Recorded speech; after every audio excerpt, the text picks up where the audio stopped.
मसाइब ज़हरा, उम्मुल मसाइब ज़हरा, उम्मुल मसाइब ज़हरा, उम्मुल मसाइब ज़हरा। औज़ु बिल्लाहि मिनश शैतानिर रजीम, बिस्मिल्लाहिर रहमानिर रहीम।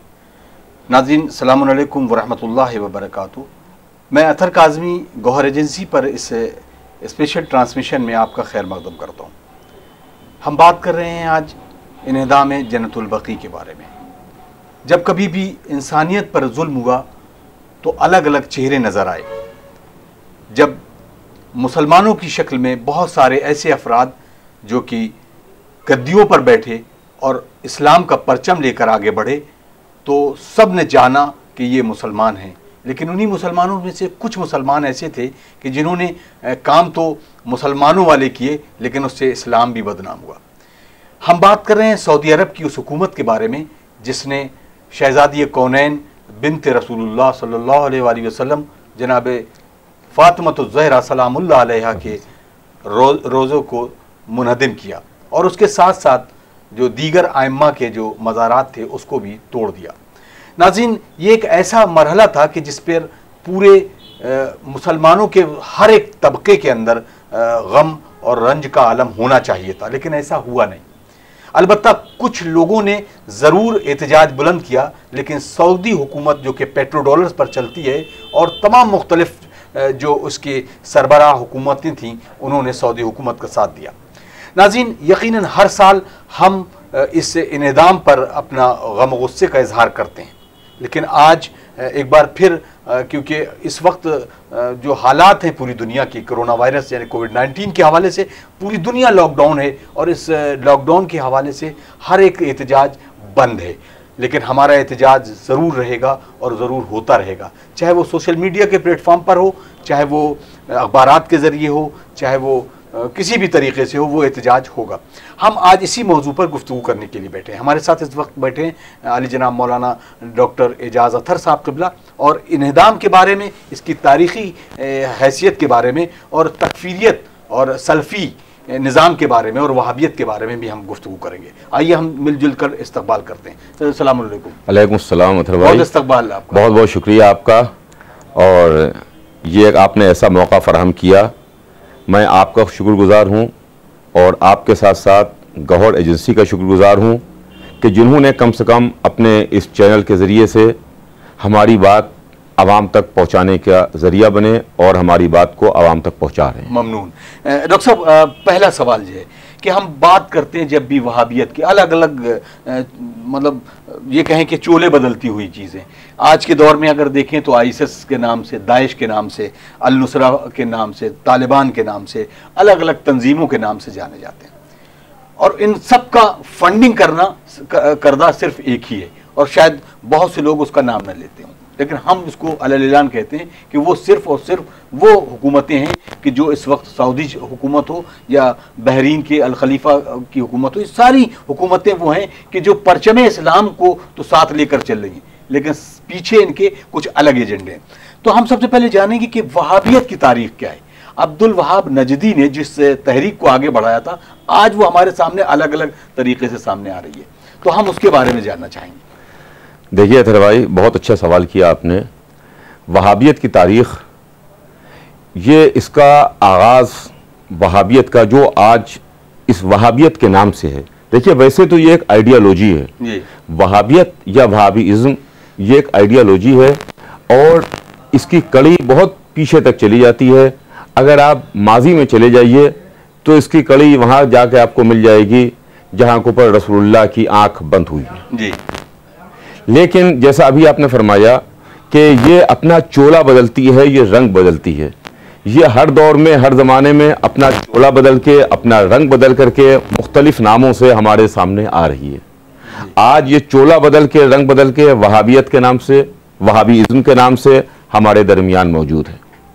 एक शख्स था जिसका नाम मोहम्मद इब्ने अब्दुल वहाब था, नज्द का रहने वाला था, नजदी था, और जो अरब में वहाँ पर कबाइल होते थे, कबाइल सिस्टम था, ट्राइबल सिस्टम था, तो अपने कबीले का वो चीफ था, अपने कबीले का सरदार था, और ये भी इस्लाम की एक, आप इसको बदकिस्मती कह लीजिए आप, कि इस्लाम के नाम के ऊपर खाने वाले, कमाने वाले, हुकूमत करने वाले हमको शुरू से लेके आज तक नज़र आ रहे हैं, मगर इस्लाम का सही मैसेज पेश करने वाला आले मोहम्मद के अलावा हमें कोई दूसरा नहीं मिला। बेशक कि जिन्होंने इस्लाम का सही मैसेज, जो अल्लाह का पैगाम है, जो रसूल ने पहुंचाया है, जो कुरान ने बताया है, वो सिर्फ हमें आले मोहम्मद ने बताया। तो ये मोहम्मद इब्न अब्दुल वहाब, ये इसने सबसे पहले वहाबी आइडियोलॉजी इसको आवाम के सामने पेश किया। और देखिए, इनके ये जो आइडियोलॉजी है और जो वहाबीइज्म है, ये इसके 4 पिलर्स हैं। हम अपने 2 पैरों पर खड़े हुए हैं, लेकिन वहाबी आइडियोलॉजी अपने 4 पैरों पर खड़ी हुई है। इसके 4 पैर हैं, और ये जो इनके 4 पैर हैं, जो इनके 4 नजरियात हैं, वो 4 पैर, 4 आइडियोलॉजी, चारों नजरियात इस्लाम के खिलाफ भी हैं, कुरान के खिलाफ भी हैं, तालीमात रसूल के खिलाफ भी हैं। सबसे पहली बात तो यह है कि ये जो अपने को इस्लाम का ठेकेदार कहते हैं, तो इस्लाम का ठेकेदार का होने का मतलब यह है कि आप वो बात कहिए जो इस्लाम कह रहा है, वो बात कहिए जो रसूलुल्लाह ने फरमाई है, या वो बात कहिए आप जो कुरान कह रहा है। इनके 4 पांव हैं, इसमें ये शफात के कायल नहीं हैं, ये शफात के कायल नहीं हैं। दूसरे, ये वसीले के कायल नहीं हैं, वसीले के कायल नहीं हैं। ये उसके कायल नहीं हैं कि आप कहीं के ऊपर जो आसार हैं, किसी को चीज को देख के किसी की याद ताजा हो जाए, जिसको आसार कहते हैं, कि किसी चीज को देख के किसी याद ताजा हो जाए, ये आसार के कायल नहीं हैं। और ये शायरिल्लाह के भी कायल नहीं है कि ये कोई अगर निशानी है, ये निशानियों का कायल नहीं है, जबकि कुरान में साफ साफ है, वो अज़्ज़िम मन शायरिल्लाह व इन्नहा मिन तक़वल क़ुलूब। समझे आप, ये तो साफ साफ कुरान कह रहा है, अल्लाह की निशानियों का तुम एहतराम करो, इससे तक़वाए क़ल्ब की अलामत है, निशानी है ये। जज़ाकल्लाह। तो इस तरीके से ये शिफात के कायल नहीं है, ये आसार के कायल नहीं है, ये तवस्सुल के कायल नहीं है। समझा, इस तरीके से ये मत पुकारो मदद के वास्ते, या रसूल कहना कैसा, या अली मदद कैसा। आप जो मदद के वास्ते आवाज देते हैं, रसूलुल्लाह को बुलाते हैं, सलाम करते हैं, ये सब कैसा है। तो इन आइडियोलॉजीज की बुनियाद के ऊपर वहाबीइज्म खड़ी हुई है, और इनकी जो बुनियाद है वो पूरे की पूरी बुनियाद इस्लाम के खिलाफ है। अगर आप गौर कीजिए तो इस्लाम एक अल्लाह का पैगाम है, एक दीन है जो सुबह क़यामत तक रहने वाला है। इसको हुजूर सरवर कायनात लेकर के आए, मगर जब रसूलुल्लाह की ज़िंदगी के बिल्कुल आखिरी दौर, आखिरी ज़माना, जब हज आखिर से वापस पलट के मदीने तशरीफ़ लाए हैं, अब चंद दिन हयात तैयबा के बचे हैं, या वो चंद घंटे जो रसूलुल्लाह की ज़िंदगी के आखिरी चंद घंटे हैं, वहां से ये वहाबियत पनप रही है, वहां से ये पनपना शुरू हुई है। हम उसको वहाबियत का नाम दे रहे हैं, मगर वो वहाबियत उस वक्त उस शक्ल में नहीं थी। इसकी बुनियाद वहां से, ये सोता, ये चश्मा कहां से फूटा जो आज पूरी दुनिया को अपने ताकत और पैसे की बुनियाद के ऊपर खरीद रहा है। ये सोता फूटा है मस्जिद रसूल से, जहां पर एक बुजुर्ग ये कह रहे थे कि अगर कोई रसूलुल्लाह की परस्तिश करता है तो ये सोच ले कि रसूलुल्लाह मर गए हैं। सहाबाए किराम में कौन रसूलुल्लाह की परस्तिश कर रहा था, कौन रसूलुल्लाह को खुदा मान रहा था, कौन रसूलुल्लाह को पूज रहा था। सब के सब ला इलाहा इल्लल्लाह मुहम्मदुर रसूलुल्लाह कह के दायरा इस्लाम में दाखिल हुए थे। सब मोहम्मदुर रसूलुल्लाह कह करके इस्लाम के परचम तले आए थे। मोहम्मद रसूलुल्लाह कह रहे हैं ना, ये कि कोई मोहम्मद को पूज रहा हो। तो वहां से इसकी कड़ी है, वहां से इसका सिलसिला है। और आज इन्होंने अपनी दौलत की बुनियाद पर, अपने पैसे की बुनियाद के ऊपर इस्लाम के चेहरे को दागदार कर दिया है।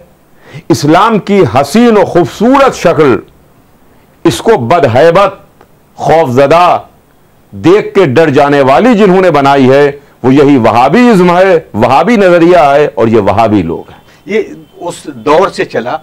फिर उसके बाद शहजादी की शहादत के बाद जैसे कि उस पूरा जो तामीर थी वो तामीर कब हुई है? जो उसके ऊपर रोज़े के ऊपर जो साया था, जिसके ऊपर गुंबद था, वो तामीर कब किया गया?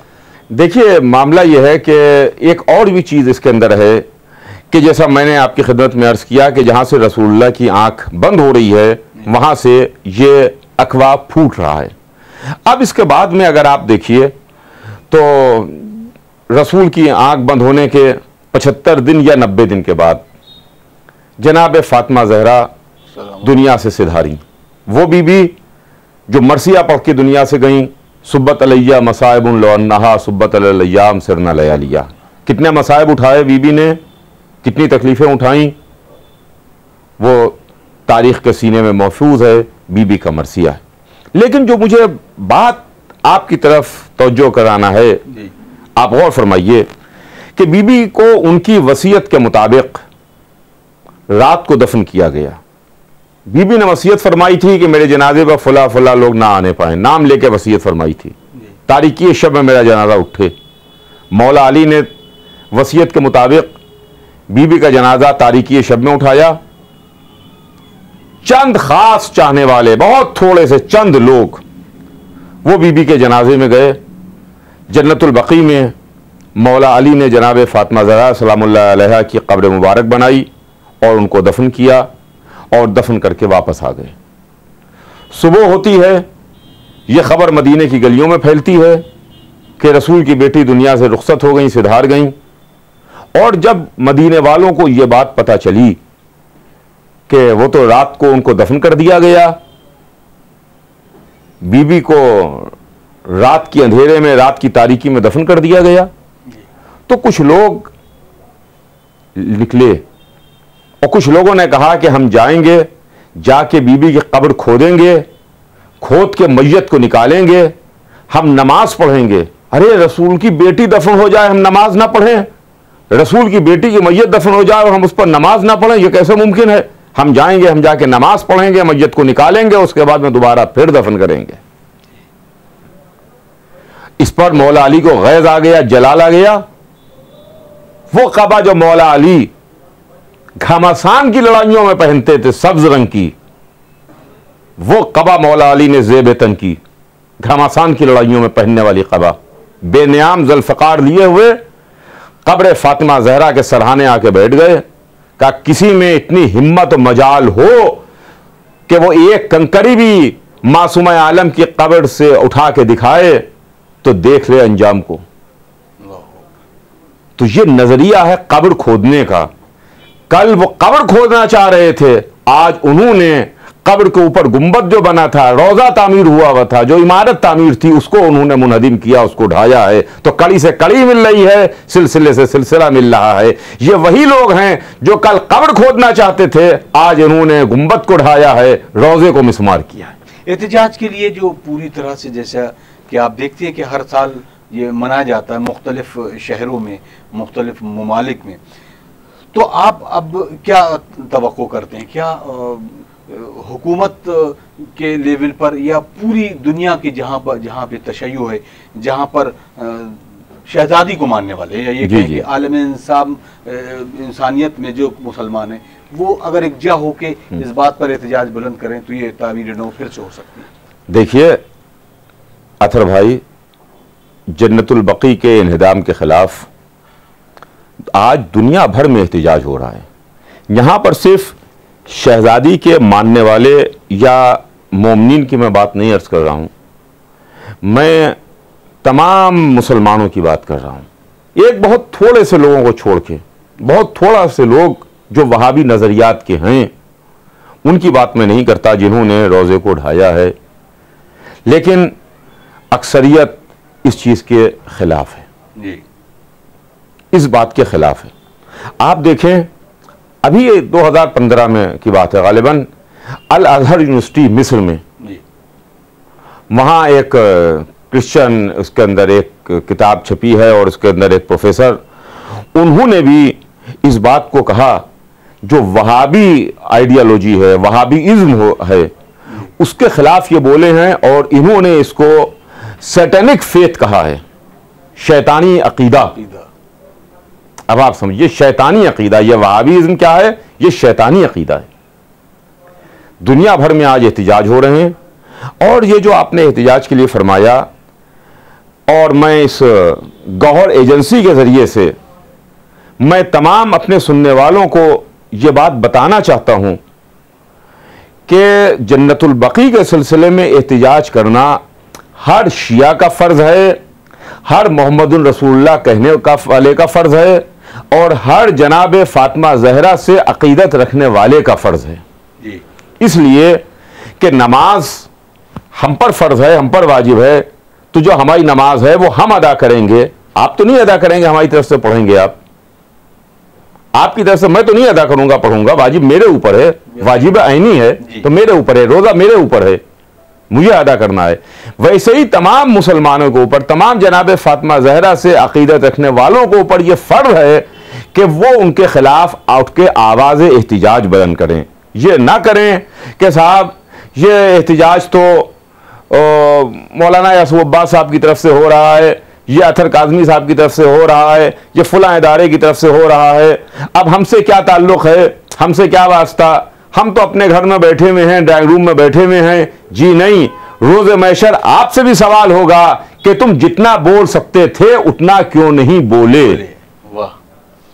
जितनी जो हैसियत है, जितनी ताकत है, हमारे अंदर ताकत नहीं है कि हम एक 2 कुंटल का वजन उठाएं, हमारे अंदर ताकत नहीं है कि हम 2 कुंटल का वजन उठा सकें, लेकिन जितनी हमारे अंदर ताकत और सलाहियत उठाने की है, कम से कम उतने तो हम उठा सकते हैं। रोज़े महशर ये सवाल नहीं होगा कि तुमने साहब ये 10 कुंटल का वजन क्यों नहीं उठाया, अरे 10 किलो उठा सकते थे, तुमने 10 किलो क्यों नहीं उठाया, यह सवाल पैदा होगा। और फिर मैं एक बात अर्ज कर दूं आपकी खिदमत में कि कोई भी इस एहतिजाज को हल्का ना समझे। आज पूरी दुनिया में एहतिजाज हो रहे हैं, हिंदुस्तान में एहतिजाजात हो रहे हैं जगह जगह पर, यूरोप में एहतिजाज हो रहे हैं, अमेरिका में एहतिजाज हो रहे हैं जन्नतुल बकी के लिए, कनाडा में एहतिजाज हो रहे हैं, ऑस्ट्रेलिया में एहतिजाज हो रहे हैं, तमाम ममालिक में जन्नतुल बकी के सिलसिले में आवाज़ें उठ रही हैं। और देखिए ये आवाज़ें क्या हैं, मैं आपकी खिदमत में अर्ज करूं कि ये आवाज़ों को कोई हल्का ना समझे कि साहब यहां तो 25 आदमियों ने आवाज़ उठा ली, 50 ने उठा ली, 100 आदमी जमा हो गए, 5000 आदमी जमा हो गए। अरे इससे क्या होता है, एक आदमी हो, 1000 आदमी हो या 1,00,000 आदमी हो, इसको कभी हल्का नहीं समझना चाहिए। पहले हमारे आपके घरों में क्या होता था, जो खाने पकते थे, आज तो गैस का सिस्टम है, हर घर में चूल्हा है, गैस जलाई आपने, खाना पका लिया। पहले घरों में चूल्हे थे, लकड़ी से आग जलाई जाती थी, लकड़ी जलाई जाती थी, चूल्हा जलता था। जब खाना पक जाता था तो लकड़ियों को तो बुझा दिया जाता था, मगर आग पूरी तरह नहीं बुझाई जाती थी। कुछ अंगारे जलते हुए उसमें छोड़ दिए जाते थे, ताकि जब फिर जरूरत पड़े तो उन्हीं अंगारों से दहका लिया जाए और फिर लकड़ियां जलने लगेंगी और फिर वैसे ही शोले चूल्हे में बन जाएंगे, और उसके बाद में फिर आप उस पर हंडिया पका लीजिए। तो ये जो दुनिया भर में छोटे छोटे एहतिजाज हो रहे हैं, अरे साहब यहां पे चंद आदमी हैं, अरे वहां साहब चंद आदमी हैं, अरे वहां एहतिजाज हो रहा है, इन एहतिजाजों को आप हल्का ना समझिए।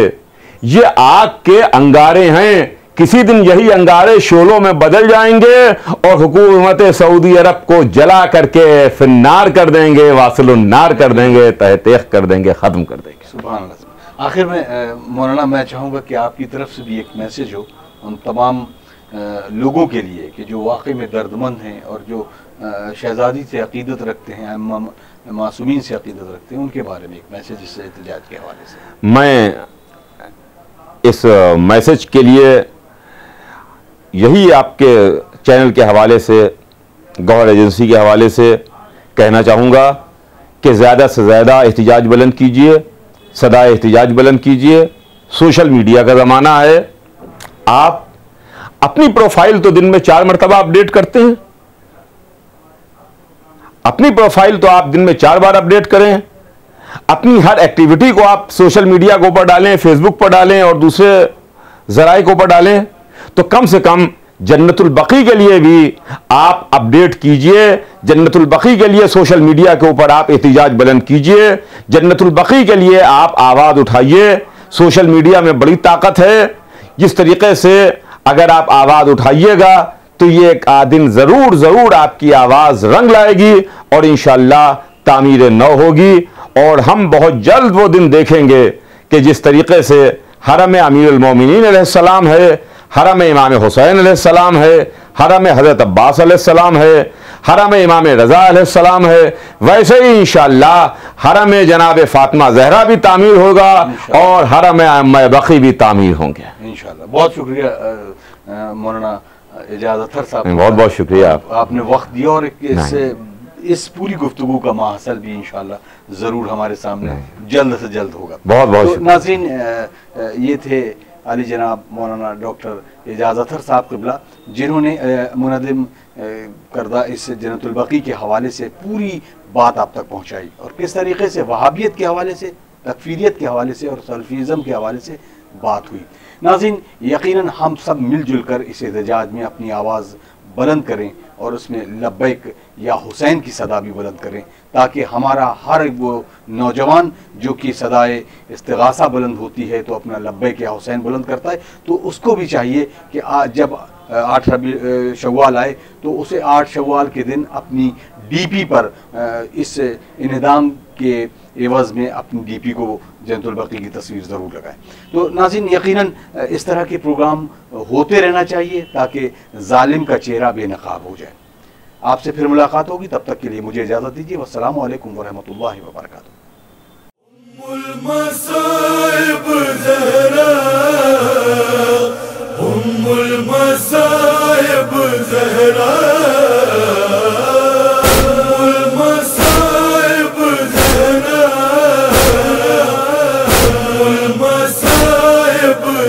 Zehra